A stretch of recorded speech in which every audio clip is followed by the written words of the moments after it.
Hi everyone, नमस्कार.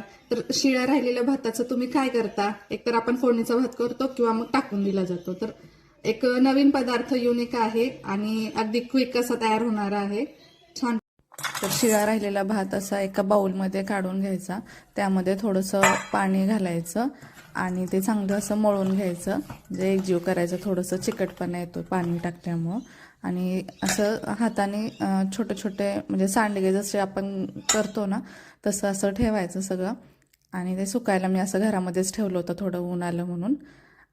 दुसऱ्या दिवशी बाहेर ठेवलं होतं थोडं जास्त कडक सुकण्यासाठी. असं सुकून छान कुरकुरीत झाले आणि असं तेलात टाकलं की फुलतात छान कुरकुरीत, कुरडईसारखे लागतात. मस्त झाले होते छान. सगळ्यांनी एन्जॉय केले आम्ही.